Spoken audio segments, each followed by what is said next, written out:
ስለዚህ ጊፍት እዩ ተዋሂቦት ጊፍት ከኣ ማለት እዩ ተቀቢሉ ይግደነሎ አርስታትማ ኢሳያስ አፈወርቂ ማይ ስትራግል ፎር ኤሪትሪያ ኤንድ አፍሪካ አሜዚንግ ይኽነምቦ ንኽእልና ማለት እዩ እንድሕር ደኣ ነጥብ ኣለዎ ህዝብን መንግስትን ኤርትራ መቀረስ ሰላምን አይሕስል መንግስት ኤርትራ ሰላም ይደል ይዝብል አይደል ሮቦት ቢኖረኝ በጣም መርጣለሁ ምክንያቱም ሰዎች በሆነ ጊዜ ግን ይደክማሉ በቃ ጥዑይ ሐሳብ ዘይህቦ ሮቦት ነው ዓሊ ክባላሽን እዩ ኤርትራውን ሰላም ስለዘርኩም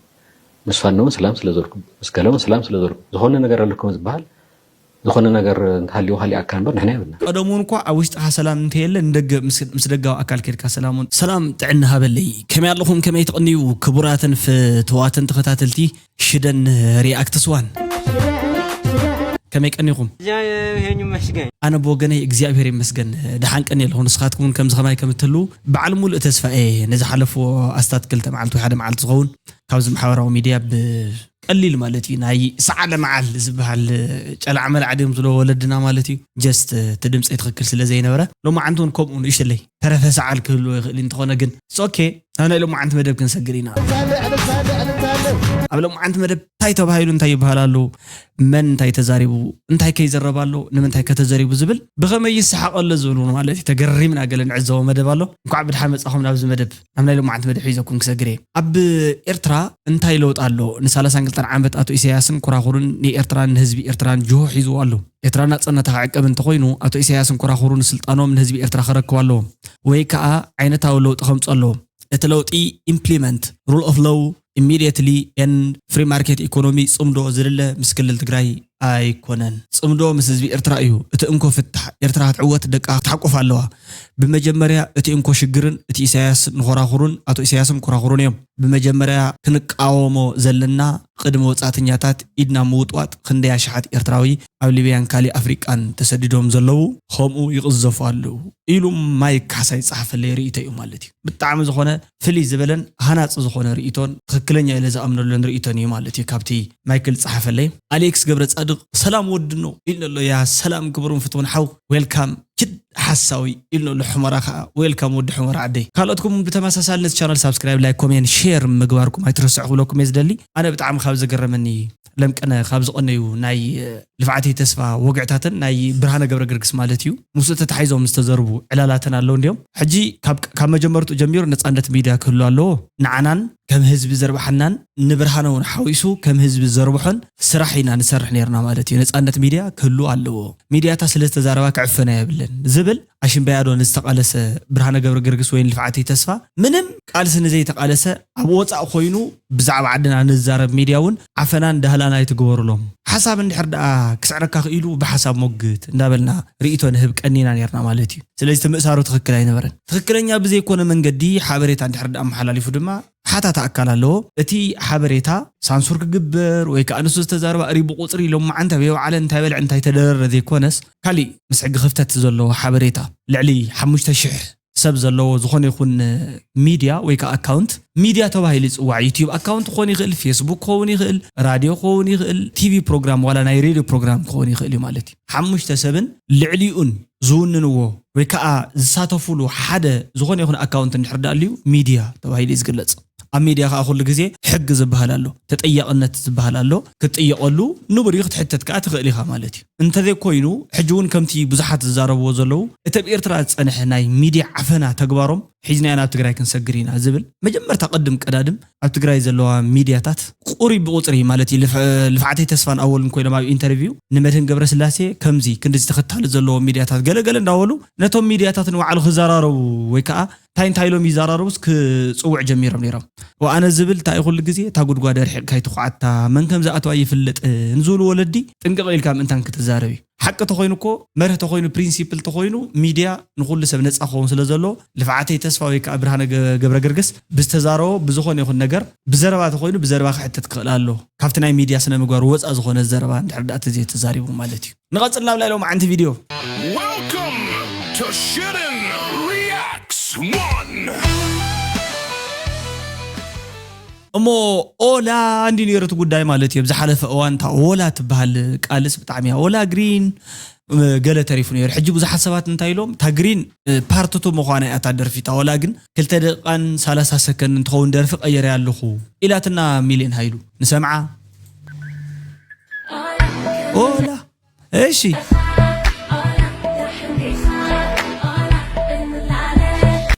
ኦላ خنላለ ኢላትነላ ማለት እዩ ንላለ ኢና ኦላ ባይዘይ ብዙሓት ሰባት ነዝርኢቶ ዚ እንታይ እንዳወሊኦም ገሊጾሞ ዘለዎ ማለት እዩ ሚሊዮን ሃይሉ ዝብል ትርጉሙ ኣብ ትግርኛ ዲክሽነሪ ህልኸኛ ብዝብል ክትርጎም ኣሎ ኢሉ ሳምሶን ዋይ ሃብቴ ገሊጽላለ ማለት እዩ ህልኸኛ ብዝብል እንተ ዝትርጎም ጽቡቕ እዩ ኢሉ ኣሎ ማለት እዩ ንሕና እውን ብጣዕሚ ኢና ተስማዕሚዕና ለቲ ጉዳይ እዚ ማለት እዩ ወድኻ ሓሱ ከዓ ኣምላኽ ኣቦይ መተሓላለኽታ ጸብቐለይ ዝብል ዘለኻ ወድኻ ሓሱ ሕጂ እውን ገሪሞ እዩ ማለት እዩ ወናይ ብሓቂ ንሕና እውን ኢልና እስኪ ዳዲ ማሚ እንታይ ይገልጽዎ ነቲ ሓሳብ እዚ ሞ እንታይ ገራቶ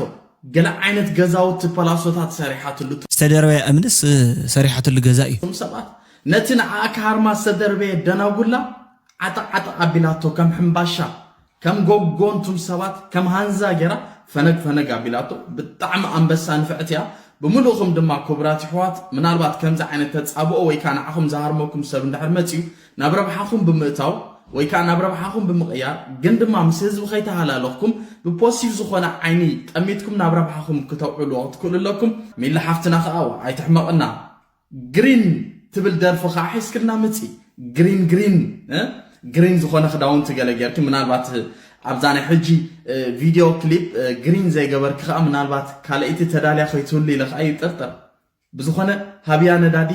ግሪን ትብል ደርፊ ከዓ ሒዝክልና መፂ ንጽበየ ክለና ሚልጓል ሾ ስለዚ ጽቡቕ ሓሳብ እዩ ጽቡቕ ርእይቶ እዩ ክልተ ርእይቶ እዩ ዘለና ኣብዚ ጉዳይ እዚ ሓደ ስነ ጥበባዊ እንድሕር ዳኣ ኮይኑ ወይ ከዓ ስነ ጥበባዊ ኢልና ንጽውዕ ሰብ ኣብ ስነ ጥበብ ናይ ባዕለይ ታራ ክጻወት እየ ክዕንድረሉ እየ ንስነ ጥበብ ከም ባዕል የማነ ባርያ ከምቶም ካልኦት ኣብ ስነ ጥበብ ከም በዓል ኢንጂነር ኣስገዶም ኪሮስ ኣለማዮ ኢያሱ በርሀ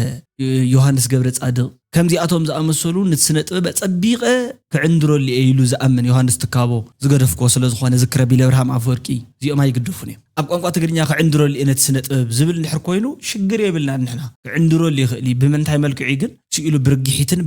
ብርግጫን ኣይኮነን ናይ ስነ ጥበብ ህልኽ ዝወልዶኮ ታይድዩ ፍረ ዘለዎ ነትህልኽ ብቋንቋን ብብልሓትን ብኽእለትን ዝስዕር ኮይኑ እንተወፅዩ እቲ ሆላ ዝበሃል ቃል ወይ ከዓ እቲ ኦላ ዝበሃል ቃል ኦላ እዩ ዝበሃል ኣናብኡ እቲ ኤች ኦ እዩ ከም ዝልክዕ ኣወር ኢልና ንፅውዕ መስለኒ ተጋጊ እቲ ቃል ዋላ ብቋንቋ ዙሉ ኣብ ደቡብ ኣፍሪካ ድሓንዶ ማለት እዩ ናይ ግሪቲንግ ላንጉጅ ኢሎም እውን ጽሒፎም ለይ ብዙሓት ኣሕዋተይ ማለት እዩ ብጣዕሚ ደስ ይብልኒ ካብ ደቡብ ኣፍሪካ ዝከታተሉን እውን ጽሒፎም ለይ ኦኬ ግን እዚ ጽቡቕ ቫይብ ኣለዎ ተቃል እዚ ዋላ ከም ህዝቡ ንሕና ክንቅበሎ ነቲ ቃል እዚ ተተቀቢልናዮሲ ኣዝዩ ብጣዕሚ ደስ ዝብል ትርጉም ስለ ዘለዎ እንሆ እንደኳ ብስነ ጥበብ ለዊሰ ከሪእኩም ከለኹ ብጽቡቕ መንገዲ ቀሚመ ዋሂደ ከቕርበልኩም ተለኹ ነዚ መስል ኢላ እያ ክትነግረና ዘለዋ ብምትልላኽ ኣይኮነንቲ ሙዚቃ ክኸውን ነይርዎ እዚ ናተይ ርእይቶ እዩ ውልቃዊ ርእይቶ እዩ ግን ባይዘወይ እንተ ናይ ክሊፑ ናይ ኣሰራርሓ ሙስኩር ስለ ዝኾነ ኣብ ደርፋ ሚሊዮን ሃይሉ ዝወፃ እዚ ይወፃ እያ ተባሂላ ትግለጽ ጓል ኣንስተይቲ ኣይኮነትን ስኪፕ ኢድ ኣብ ጥራሕ እዩ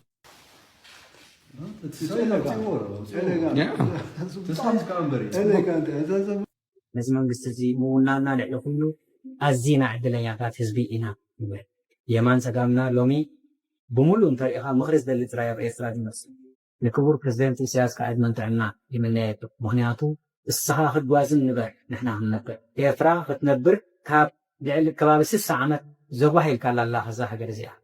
ድኻንካ ዓስብኹም ትረኽበሉ ጥርጥር የብለይ ስለዚ ጊፍት እዩ ተዋሂቦት ጊፍት ከዓ ማለት እዩ ተቐቢሉ ይኽደነሎ ኣነ ከምዚ ዓይነት ማለት ደስ ዝብል ነገር እዩ ጊፍቲ ሒዝልካ መጽ ይኽእል ሰብ ዝተፈላለዩ መንገዲ ጊፍትካ ከዓ ተቐቢልካ ትክደን ኦኬ ነበር እዩ ማለት እዩ ቀፂሉ ዘሎ ከማኻ ዝበለ 60 ዓመት ዝሓለፈ 60 ዓመት ነዚ ዓዲ ዘጓሂልካ ኣለኢኻ ከማኻ ዝኣመሰለ ይንበረልና ዘለኣለም ሸዓመት ግዛኣና ዝብል ናይ ሓበሻ ምርቕ ኣብስሩ ዋላ ንጽቡቕን ንሕማቕን ተዓመታቱ ዓቐን የብልን ሓበሻ ብጣዕሚ ዝሕዝነኒ ንሱ እዩ ዋላት ንጉስ ጽቡቕ ይኹን 1000 ዓመት ግን ጽቡቕ ኮይኑ ቅጽል ስለ ዘይኽእል እንተዝቕነስ ጽቡቕ እዩ ንኣብነት ወልክ እንታይ 1000 ዓመት ንገስ ኢልካ ዘረባል ሓሲብኩም ወዲኹም ሓደ ክፉእ ሰብሲ ንሽዕ ዓመት ኣብ ማእኸል ዋላ ተዝቕየር ኣብቲ 500 ዓመት ንባዕሉ ይቕየር እንዴት ተወድኒ ግደፈና ባ ስለዚ እዚ ቃል እዚ ቃል ብቃልነቱ ክንሪኦ ከለና ብዙሓት ሽግራት ዘለዎም ወይ ከዓ ብዙሓት ጣጣታት ስለ ዝወልድ ንሕና ልክዕ ከምቲ ጀስት ነቲ ተዋሂብዎ ዘሎ ጊፍት ወይ ከዓ ነቲ ዘሎ ዓመታት እዚ ዝቕንስ ዓይነት ጽላእት ነተሓሳስባን ዘይኮነ ዘለኒ ብዙሕ ሰብ ኮርዩሉ ዘሎ ሰብኣይ ኣብ ዓዲ ጽቡቕ ገይሩ እንድሕር ደኣ ኮይኑ ክሳብ ክንዲ ዝኣክል ወዲ ዓዲ ኣይምኾረየን ተሰዲዱ ካብ ዓዱ ኣይምጠፍአን ኣይመሃደመን ኣይምተሳቀየን መከራ ይምረኸበን ስለዚ እዚ ነገር እዚ ብሙሉ ዘተሓሳስቦም ሰባት ስለ ዘለዉ አትሊስት 10 ዓመት ይቀነስ እዚ ዘየተሓሳስቦም ሰባት ውን ስለ ዘለዉ ተዓመት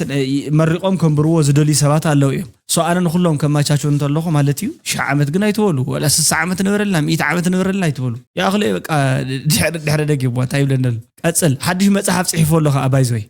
ብኢዱ ደይኮነ ግን ብኢድ ናይዚ ኣብዚ ትዕዘብዎ ዘለኹም ጋዜጠኛ ቤልጅማዊ ማይክል ኮለን ዝተጻሕፈት መጽሓፍ እያ ማለት እዩ እዛ መጽሓፍ እዚኣ ኣብዚ ግዜ ዝተዘርጊሓ ዘላ መጽሓፍ ክትከውን ከላ ብዕምቆት ምስ ፕሬዚደንት ናይ ሃገረ ኤርትራ አቶ ኢሳያስ አፈወርቂ ተራኺቦም ዝዕለልዎን ኢንተርቪው ገይሩ ዝጻሓፎን ጽሑፋት ክኸውን እንከሎ ኣርእስታ ድማ ኢሳያስ አፈወርቂ ማይ ስትራግል ፎር ኤሪትሪያ ኤንድ አፍሪካ ትብላ ማለት እዩ ትሕቶ ግን ስለምንታይ እዛ መጽሓፍ እዚኣ ኣብዚ ሰዓት ዝኽዝርጋሕ ተደልያ ንዝብል ሕቶ ድማ ዓለም ላዕልን ታሕትን ኣብቲ ትብለሉ ዘላ ግዜ ትንሳኤ ናይ ኣፍሪካ ኣብ ዝኾነሉ ዘሎ ግዜ ከምኡ ድማ ተወሳኺ ቀርኒ ኣፍሪካ ንሰላምን ንብልጽግናን ላዕልን ታሕትን ኣብ ዝብለሉ ዘሎ ግዜ ድማ ፕሬዚደንት ኢሳያስ አፈወርቂ ብዙሕ ሓሳባት ነዚ ነገራት እዚ ኣተሓሒዙ ጽሒፉ ከም ዘሎ ኣብዚ ጽሑፍ እዚ ይርአ ማለት እዩ ናይ ቤልጅማዊ ጸሓፍን ጋዜጠኛ ማይክል ኮለን ብኣዝዩ ሰፊሕ መልክዑ ካልእ ግዜ ዘቕርቦ እኮ እንተኾነ ሓፈሻዊ ኣፍልጦ ንክህልወኩም ግን ማይክል ኮለን ካብቶም ሓደ ኒዮኮሎኒያሊዝም ተባሂሎም ዝጽውዑ ንምዕራባውያን ሃገራት ካብቶም ቀንዲ ብፕሮፓጋንዳ ዝቃወሞም ሰብን ከመይ ገይሮም መንግስታት ናይ ምዕራባውያን ሃገራት ንኣፍሪካ ዘለዎም ፕሮፓጋንዳ ብከመይ መንገዲ ከም ዝሰርሑን ብዙሕ ጽሑፋት ዝጸሓፈ ሰብ ማለት ነዛ መጽሓፍ ዝጸሓፈ ጸሓፊ ካልእ ግዜ ብደቂቕን ብዕምቆትን ድሕረ ባይቱን እንታይ መስል ከነምጽእ እኳ ተኾና እዛ መጽሓፍ ኣብ ዝተፈላለየ ዌብሳይት ብ15 ኢሮ ክሽየጥ ጀሚራ ኣላ ማለት ሓንቲ መጽሓፍ ጽሒፉ ኣሎ እታ መጽሓፍ ከዓ ቃልሰይ ንኤርትራን ንኣፍሪካን ወይ ከዓ ማይ ስትራግል ፎር ኤሪትሪያ ኤንድ አፍሪካ ብዝብል እያ ተጻሒፋ ዘላ እዮም ዝብሉና ዘሎ ኣሕዋት ማለት እዩ እታ መጽሓፍ ማይክል ኮለን ንዑ ኢንተርቪው እንዳገበረ ቶክ ዊዝ ኢሉ ዝገለጾ ማለት እዩ ማለት እንዳተዘራረቡ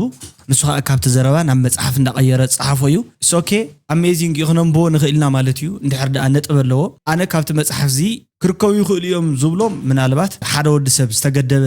ሊሚት ኣለዎ ኢለ ኣነ ኣይገልጽን እየ ብዙሓት ሓሳባት ንሕና ዘርአናዮም አንግል ወይ ከዓ ብሓሳብ ብሓሳብ ደረጃ ክህሉ ይኽእሉ እዮም እንተኾነ ግን ንኤርትራ ተቃሊሰላ ግን ኣይተዓወት ኩሉን መወዳእታት ዝነበረ ነካይዳሲ መናእሰይን ህዝበይ ናብ ዝኾነ ጫፍ ምስ በጻሕኹ ዋላ ምስ ጎረባብተይ ዝነበረኒ ዘይቅርዑ አካይዳ ወይ ከዓ ኩሉ ግዜ አንታ እንዳወልኩ ዝተኽትኾን ነበርኩ መንገዲ ኣጣዒሱኒ እዩ ኢሉ ገሊጹ ኸውን ተስፋ ይገብር ክነንብቦ ኢና መጽሓፍ ኦፍ ኮርስ ክንበብ ስለ ዝኾነ ብዓለም ደረጃ ማለት እዩ ንሕና እውን ክነንብቦ ኢና በቃ ከም መናእሰይ ክነንብቦ ኢና ካብዚ ግን ተቃል እዚ ትጽቢት ይገብር ማለት እዩ ጣዕሳ አትሊስት ሶሪ ዝብል እሰሪሃ ትቅጥህሊሃ ከምኡ ዝብሉኒ ኩሎም ብፍላይ ዞም ሰማያዊት ባንዴራ ተጠቕሊሎም ዝጎዩ ሰማያዊት ባንዴራ ተጠቕሊሎም ዝድቁሱ ከማዮም ዝብሉ በቃ ኤርትራ ክትእሰሪሃ ሻዓ የለን ማይ የለን ልቺ የለን ኣብዚያ ትሕሸካ ብሉኒ ቶም ጻዓዱሃ ጀርመን ተባላሻያ ጀርመን ተሰይራያ በቃ ጀርመን ህይወት የለን እዞም ሲሪያ መጽኦም መዓልታዊ ሰብ ይቆድሉ ሰብ ይሓርዱ ሞናበያ ንኸይት እጂ ዋላ ተቆይዕኻ እኮ እዩ እንታይ ዝበሃል ኔት ቆይዕኻ ብጣዕሚ ቆንጆ እዩ ደኖርስ ፌስ ባይዞ ሲካ ገራሚ ዝኾነ ክዳውንቲ ተኸዳዲንካ ግን በቃ ሲኢሉ ሚዛን ዘይደፍእ ዘረባ ክትዛረብ እንተለኻ ወይ ከዓ ሚዛን ዘይብሉ ዘረባ ክትዛረብ ከለኻ ማዓቢ ሰብ ኮይንካ እዩ ዝሕዝን ማለት እዩ እቶም ጻዕድታ ኢሎም ኢሉ ጀርመን ተባላሸያ ኢሎሞ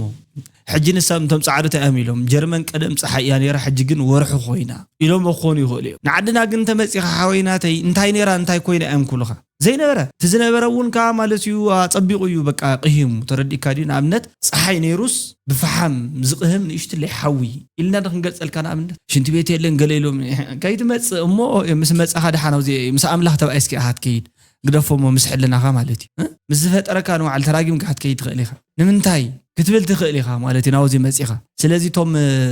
ሰማያዊ ተኸዲኖም ዝድቅሱ ዝትስኡ ዝበልካዮም ሰባት ዝበሉኻ ሓቂ እዩ ክትሰምዕ እውን ምናልባት ንስኻ ምስቶም ጀርመን ስለዝዓብኻ መሪጽካ ክትሰምዕ ትኽእል እንዲኻ ግን ናይ ጀርመን ዝብሉኻ ዘለዉ ንዓና ሓሶት እዩ ንዕኦም ይሓቂ እሺ ከምኡ ኢልኩም ንገሩ ኣታታ እይዚ ናበይና ንኸይድ ንጉርና እስኪ ጀርመን ተባላሻ ብሉና ቶም ጻዓዱ ንባዕሎም ቶም ደቅባት ኤርትራውያን ኤርትራ ከይትብሉኒ ናበይ ክኸይድ ሽዑ ናብ ማርስ ክኸይድ ናብ ካልእ ፕላኔት በቃ هم نقبر شو من زي إيلون ماسك كونتاكت نقبر حزب منقسم إيرترا مقر السلام مرات فيناتن لأليهم زفلتو أكل الله كأي أي حس لي نسرة زفلتي زي كلمتين قربتنا لو مزجور هذا اللي نكرينا من البعض صنعات بالحي جنة حدنة الزبيرترا عميق زي فلك وزي ردع وين يسمعك كميز فتنوا بحقوتاتون انتاي رخيبهم حديثوا بالدقين في إثيوبيا ذو 450 مليون كبسحيو بري بحري وي مفتي أفدق بحري تزاهر خيبو كفنجاريو وتقاسيو يفنجر 250 مليون بريبو أنا 250 بليون زي بسك تاي أنا 100 مليون لحبس حزب إيرتراس نديساوا خير دي خور حدي يلا حجي كلتين يفليط ጨፍሊቆን ማለት ይሰብኣይ ዚ ከኣታይሉ ህዝቢ ኤርትራን መንግስቲ ኤርትራን ሰላም ዝደሊ ምዃኑ ልዕሊ ዚ ህዝቢ ልዕሊ ዚ መንግስቲ ሰላም ዝደሊ የለን ኣብቲ ህዝቢ ምንም ሕቶ የለን አንቶም መንግስታት ሰምዑ እንዶ ሓደ ዓርሱኹም ካሉ ካብቲ ህዝቢ ኢና ወፂና ዳኣበሉ እምበር ነቲ ህዝቢ ንውክሎ ኢና ዝብል ሓሳብ ገዲፍኩም ይኹም እኮ የለን 2018 ዓመተ ምህረት ዕርቂ ተጀሚሩ ኣብቲ ዕርቂ ከዓ ጉያ ነይሩ ርኢና ቲ ዓይነት ጉያ ነይሩ ሓፍቲ ንሓፍታ ክትሓቁፍ አዶ ወዳ አቦ ጓሉ ቀሺ ምስ ቀሺ ዓለማው ምስ ዓለማዊ ወታደር ወንተ ተረፈ ምስ ወታደር ተጣሓይሶም ኣትዮም ባይዚ ሪና ኮይና እዚ ዓለም ዝመስከራ ብዩቲዩብ ዘሎ ተቀሪጹ ዝተረፈ ንታሪኽ ምእንታን ክኸውን ማለት እዩ ስለዚ እቲ ህዝቢ ሰላም ይደልዩ ትኹይናት ወረ ኩይናት ዝበሃል ድብር ኢሉ ወደተ ኢልኩም በቃ ንዘለዓለም ኣብ ልዕሊኡ ተጻዒኑ ኣርዑት ስለ ዝኾነ ካብዚ ነገር እዚ ወፂኡ ንእሽትለ ዋላ በአንጻሩ ማለት እዩ በአንጻሩ ምስ ሽግሩን ምስ ሓሳረ መከሩ ምስ ተናብሩኡ ግን ብስተኻእሎ መጠን እንድሕር ደኣ ማይ ሰትዩ ማይ ሸይጡ ዝነብሮ ለዓዲ ረኺቡን ይወፅሎ ይስደዳሉ መንግስቲ ኤርትራ ሰላም ይደሊ ይዝብል ምጨበርበር ሓሶት መዓት ግዜ ይዝረ ማለት እዩ አይደል ንኣብነት ኳስ ሰላም ዝደሊ መንግስቲ ተዝኸውን ኣብ ኩናት ትግራይ ክግበር እንተሎ ዘእትዎ ይነበረን ሕጂ ዘእትዎ ሳይነበረን በቃ ካኣቶ ሳይክል ነይሩ ከምቲ ናይ ቀደም ዘሎ ናይ ዝቐሃመ ሎጂኩም ካሒስኩም ላይ ከይትመፁ ምስተተኮሰ ኣትዩ ገለ ከይትብሉ ቅድሚ 14 መዓልቲ ምትኳሱ እዩ ኣትዩ ግደፍ እንዳተባህለ ማለት እንዳጎየ ሰተት ይሉ ስለዚ ሰላም ይዝደሊ ባህጉ ሰላም እዩ ረብዑ ሰላም እዩ ማለት እዩ ከምዚ ዓይነት መንግስቲ ሓሶት እዩ ምጭርባሪ እቶም መንግስታት እዚኣቶም እንታይ እዮም ዝደልዩ ብዝተኻእለ መጠን ኣብ ስልጣን ክፀንሑ እንድሕር ዳ ኮይኖም ህዝቢ ክበኣስ ኣሎ በቃ ሓወይን ሓፍተይን ክበሃል የብሉ እንታይ ዳ ሽግር ንኽመፅ ቀፂሉ ዝሓቶ ሕቶ ኣለኮ እንታይ ትገብሩ ነይርኩም ኢልካ ንመንግስቲ ኢትዮጵያ ጠይቕካዮ መንግስቲ ኤርትራ እኮ ዕንቅፋት ኮይንና ነይሩ ስለዚ ሰራሕና ይብለካ ማለት እዩ መንግስቲ ኤርትራ ጠይቕካዮ ከዓ ወያነ እንዲሒዛት ንዘለኣለመይ ولا خيت حلم نمنتا زي تحلم نيركا بحسب درجات الكاو كيدقس غيروم دقاسات فيهم لك امروي قومتات زول مخنياتات يزمص مقنت ديحن كلن مالتي حاسوتي مچورباري بحالسي كام مچورباروص انتاي مهاكو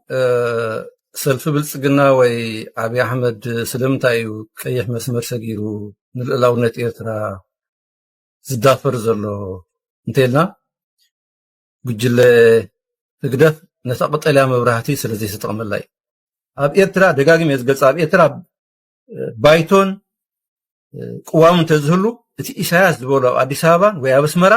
ብሕጊ ወሕድቶ ካብ ስልጣን ከባረሮ ዝኽእል ነይሩ ምክንያቱም መን ኮይኒ ብናይ መን ፍቃድ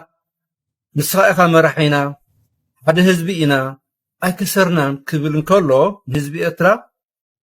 ደም ክዕዩ ደቁ ገቢሩ ክንሱ ትርጉም የብልካ እንተ ጓሒካ ኢኻ ኢሉ ወይ እኔ አሁን ባለሁበት የሥራ መስክ አማካሪ ሊሆነኝ የሚችል ሮቦት ቢኖር የመጀመሪያው የኢትዮጵያ ስብራት ምንድነው ችግር ምንድነው ምን ሊፈታልኝ ነው ማስበው የሚለው ጉዳይ ቀድሞ ይመጣል በእኛ ሁኔታ አሁን ቀዳሚው ፈተና ብዬ ማስበው የጋራ ህልም እንደ ህዝብ አንድ የሆነ ፍላጎት ህልም ኖሮን ለዚያ ህልም ሳንበታተን ተደምረን የምንሰራበትን ነገር መፍጠር ነው ጠላቶቻችን ዋና ዓላማቸው መከፋፈል በሃይማኖት በዘር በሆነ መልኩ የኢትዮጵያን ህዝብ መከፋፈል የየለስራቸው ይሄንን እያጠና እያከሸፈ ለጋራ ህልም ለጋራ ትርክት ለጋራ ፍላጎት ኢትዮጵያውያን እንዲቆሙ የሚያደርግ ሮቦት ቢኖረኝ በጣም መርጣለሁ ምክንያቱም ሰዎች በሆነ ጊዜ ይሰሩታል በሆነ ጊዜ ግን ይደክማሉ ዝብል ዘሎ ኸኣ ማለት እዩ እንድሕር ዳ በምሓርኛ ትርጉመልና እንደሊና ኢልኩም ከይንኩም ኣነ ሓደ ሮቦት ተዝህልዎ ንምደለኹ ነይረ ንሱ ኸኣ ንሓባር ዕላማ ንሓባር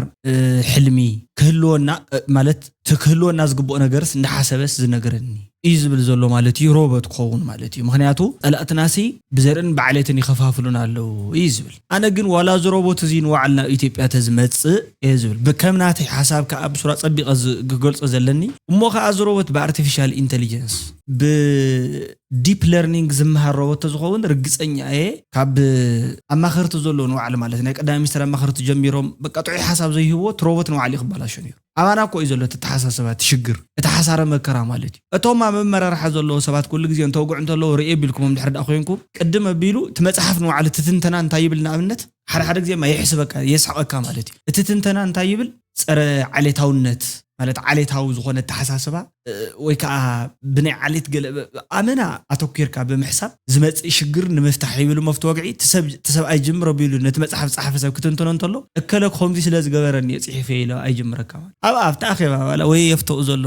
ኣገላልፃ ከምዚ ጌርካ ኣይኮነን ሕጂ ድሌታት ዝበሃለሉ ካብ ህዝብታት ዝተፈላለዩ ድሌታት ኦፍ ኮርስ ንዓቶም ክጥመሩ እንድሕር ዳ ኮይኖም ቶም ድሌታት ብሓሳብ ክጥመሩ እንድሕር ዳ ኮይኖም ግን ሓደ ፍልይ ዝበለ ሓሳብ የድልዩ ንሱ ከዓ እንታይ እዩ ሓቋፍነት ክትከኣል ክትከላለካ ቶሎራንስ ዝበሃል ነገር እንተዝየልዩ ዋላቶም ሓሳባት ንምንታይ ተሓደ ወርቂ ተሓደ ዳይመንድ ዘውፁ ዘይኮኑ ክልቲኦም እኮ ጠቐምቲ እዮም ግን ኮምፓቲብል ክሳብ ዘይኮኑ ንዕኦም ዝስማዕምዕ ሰብ ልቢን ስነ ልቡናን ስለዝየለ ኣይበቕሉ ይድርበዩ እዮም ሽግር እዚ ከዓ ዓርሲ ክኢሉ ማለት እዩ ሰላም ኢና እንደሊ ይብሉ ኣለዉ ፅቡቕ ንስማዕ ትግራዋይ ልዕሊ ሰላም እንታይ ይደሊ ሕዚ ካብ ናብ ካልእ ልምዓት እዩ ዝደሊ ሓዊ እዩ ዝደሊ እዚ ከም ንኤርትራውን ሰላም ስለ ዝበልኩም ምስ ፋኖ እውን ሰላም ስለ ዝበልኩም ምስ ገለ እውን ሰላም ስለ ዝበልኩም ዝኾነ ነገር ኣለኩም ዝበሃል ዝኾነ ነገር እንተሃልዩ ካሊእ ኣካል እምበር ንሕና የብልና ናብ ስግኣት ዘእቱ ምንም ኣይኮነ ሰላም ጓር ስግኣት ኣይኮነ ምስ ኤርትራ እውን ምስ ሰላም ንየ ካሊእ መደብ ትልዩ ካሊእ ዘረባ እዩ ሰላም ኢና ንሕና እንደሊ ዘለና ካብ ማእኸላይ መንግስቲ ካብ ፌደራል መንግስቲ ንሕና እውን ነፅበ ሰላም ክጠናኸር ምሳና ዘላ እውን ተጠናኺራ ክትሰርሕ ኣንቶ የልዕልናያ ነርና ታስምዕነት ፕሪቶሪያ ክትግበር ህዝብና ናብ ቦታኡ ክምለስ ስለዚ ምስ ኤርትራ ካብ ዝግባእ ላዕሊ ከም ዝተባሃለ ይለዓል እዩ ክስቶ ወዲ ክስቶና ተባሃለ ብዙሕ ነገር ይበል ንሕና ሰላም ኢና ከም ህዝቢ እውን ሰላም ኢና እንደሊ ሰላም ክጠናኸር ኢና እንደሊ ኩሉ ንሰላም ንሳቶም እውን ሰላም እንደሊ ኢና ይብሉ ኣለዉ መጎነፅ ምትራፍ ከፅቡቅ እዩ ከነሪኦኩም ኢና እዩ ዝኾን ዘይብሉ እምበር ንሕና ሰላም እናበልና ንሶም ሰላም ኢና እንደሊ ንስብ ትግራይ ንሕና እውን እንደልን ግጭት ኣይንደልን ተረጋግአ ከባቢ ክኾን ኢና እንደሊ ከዓ ዘሉ ንኣና ፅቡቅ እዩ ጽቡቅ እዩ ተሓሳብ ማለት እዩ ሰላም ኢና እንደሊ ዝብሉ ዘለዉ ንሕና እውን ሰላም ኢና እንደሊ ምስኣቶም ሰላማውያን ኮይና ክንቅፅል ኢና እንደሊ ምስ ማእኸላይ መንግስቲ እውን ተይተረፈ ሰላም ኢና እንደሊ ዝብል ሓሳብ እዩ ማለት እዩ ሕጂ ግን እቲ ፕሮብሌም እንታይ ይኸውን መሲልኩም ኣብዚ ኩሎም ቶም ሰላም ኣብቲ ሰላም ዝሳተፉ ዘለዉ ኣካላት ነንሕድሕዶም እውን ሰላም ክኾኑ ኣለዎም ከምዚ ሎ ኦፍ ትራንስደንሲ ዝበሃል ሓቂ ዘሎ ዝኾነ ኣብ ሒሳብ እንታይ ዓይነት ኣሎ መሲልኩም ኤ ንቢ ኤ ምስ ቢ ማዕረ እንድሕር ኮይኑ ቢ ከዓ ምሲ ማዕረ እንድሕር ዳኣ ኮይኑ ኤ ምሲ ማዕረ እዩ ዝበሃል ኣሎ ሒሳባዊ ቀመር እዩ ባይዘወይ ቅልል ብዝበለ መልክዑ ትኽክል እዩ ሕጂ እውን ንሕና ንብል ዘለና ኣነ ምስ ካሊእ ሰብ ሰላም ይደሊ እንድሕር ዳኣ ኮይነ እቲ ሰብ ንሱ ከዓ ምስ ካሊእ ኣነ ሰላም ዘይኮን ኩሉ ሰብ ወይ ከዓ ምስ ናተይ ሰላም ዘይደሊ ሰብ እንድሕር ዳኣ ዕርክነት ዝጅምር ኮይኑ እሱን ካሊእ ሽግር እዩ ዓርሱ ክኢሉ ስለዚ ቶም ሰላም ገብሩ ዘለዎም ክፃመዱ ዘለዎም ኣካላት እንታይ ክኾኑ ኣለዎም እንድሕር ዳኣ ተባሂልና ኩሎም ዝደልዩ ክኾኑ ኣለዎም ዋላ ኢንክሉዲንግ እቲ ነቲ ሰላም ዝደልዩ ኣካል ነቶም ዘይደልዩ ኣካላት እውን ምእንታ ነታ ናይ ባዕሉ ሰላም ክብል ከቀራርቦም ክፍትን ክኽእል ኣለዎ እዛ ስዋይ ከዓ እቲ ሰላም ሓበራዊ ረብሓ ዘለዎ ተዘይ ኮይኑ ከምዚ ከይድካ እንታይ ዝበሃል ሰላም ዘሎ ፕሮክሲ ኮንፍሊክት እውን ከምኡ እዩ ዝብገስ ንኣብነት ሓደ ሰባት ኣለዉ ሪኢኹሞም እንትኮንኩም ብውልቂ ሂወትኩም ንባዕሉ ብሰከለ ተተዓሪቕካ ምሳይ ተዓረቕካን ምሳይ ተባኢስካ ኣለኻ ማለት እዩ ዝብሉ ማለት እዩ እዚ እውን ካሊእ ሕማም እዩ ዝኸውን ስለዚ እቲ ሽግር እዚ ኩለንትናኣዊ ምፍትሒ ናይ ሰላም ስለዘይተታሓዘ እዩ ኣነ እኳ ብስሩት ሓቂ ምዝራብ ስኢላ ንእሽተይ ሓደ ግዜ ታዕ ክትብል ስለ ዘለዋ ገሚትካ ምዝራብ ስለዘየለ እምበር ቀደም እውን እኳ ኣብ ውሽጥኻ ሰላም እንተየለ ንደገ ምስ ደጋዊ ኣካል ከይድካ ሰላም እውን ጥራሕ እኹል ኢለ ኣይግምትን ኣብ ውሽጢ ንባዕሉ ኣብይ እዩ ዘሎ ክዕሪ እዩ ዘሎ ክፀሪ እዩ ዘሎ ናተይ እንታይ እዩ ዝበሃል እዩ ማለት እዩ ንቐፅል ኤርትራ ኣብ ኩናት ክሸምም ኢሉ ዝንቀሳቐስ ሓይሊ ዝውንኖ ሜዳ ኣይኮነን ንህዝቢ ትግራይ ነንባዕሉ ብኸባቢ ክመቃቐል ኢሉ ዝንቀሳቐስ ሓይሊ ዝውንኖ ኣይኮነን ንህዝቢ ትግራይ በጃ ኢትዮጵያ ክገብር ኢሉ ዓረናዶ ክስታይዶ ባይቶናዶ እንዳበለ ባሕሪ ከምፃልካ እየ ዝብል ንኻልኦት ብሄራት ኢትዮጵያ ንክቕልብ ንህዝቢ ትግራይ መሳርሒ ኩናት ዝገብሩ ሓይሊ ዝንቀሳቐሰሉ ሜዳ ኣይኮነን ነዞም ኩሎም እዚኦም ብስም ሓሳዊ ዲሞክራሲ ቦታ ተሂብካዮም ግን ንሳቶም ካብ ማዕረኻ ዕድላት ኣለዎም እቲ ዕድላት እዚ ከዓ እንታይ ይፈጥር እንዳትኳን እንዳቁንጪ ገብራ ትግራይ ነንባዕላ ትበላላዕ ተተሓማመን ትኸውን ኦኬ ኣብርሃ ገብረ ዝብለና ዘሎ ሓሳዊ ዲሞክራሲ ብዝብል ፕሪንሲፕል ሳልሳይ ወያነ ዶ ገለገለ ዶ ዝበሃሉ ውድባት ኣለዎ ትግራይ እዚኣቶም ዓረና ገለ እንዳበልካ ኢልዎም ከምዚ ሲኢሎም ማለት እዩ ሕጂ ኣቕሎ ቢሉ ዝገልፆም ዘሎ ባይዘወይ ነዚኣቶም እንድሕር ዳኣ ሚድያ ሂብካዮም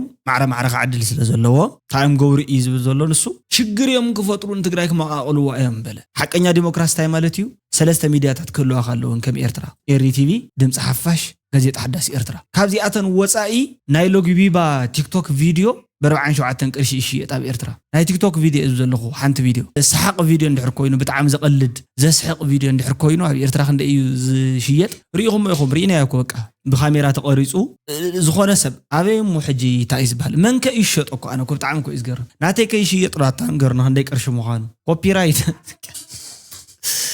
እዚ እንዳገበርካ እስካብ ድሕራይ ኪሪልካ ኣብ ካልኦት ከባቢታት ዘሎ ንኣብነት ንሕና እኳ ተመክሮ ካብኣቶም ክንወስድና እኳ ከይትብል ተመክሮ ሚድያ ሕጂ ካበይ ምፅኢኻ ኢኻ ንስኻ ንሚድያ ብዛዕባ ሚድያ ተጋሩ ትዛረብ ዘለካ ኣብርሃ ገብረ ብጣዕሚ እኮ እዩ ዘስሕቕ ብጣዕሚ እኮ እዩ ዘገርም ኣይፈልጥን ማለት እኮ ይኾንኩ እንዳፈለጠ ይዛረብ ዘሎ እንታይ እዩ ዘሎ በቃ እቶም ሚድያታት ክዕፎን ኣለዎም እያ ቁፅር ግበረሎም ኣለዎ ከምዚ ሓሳብ ዲሞክራሲ እዩ እዚ ስለዚ ሓቀኛ ዲሞክራሲ ኮንተ ኮይኑስ ተን ሚድያታት ከምቲ ዓድና ዘለዋ ሚድያ ቲክቶክ ዝበሃል ኩሉ እንታይ ይግበር ኣሎ ዓለም ንባዕሉ ክፈልጥ የብሉን ሰብ እንታይ ደኣ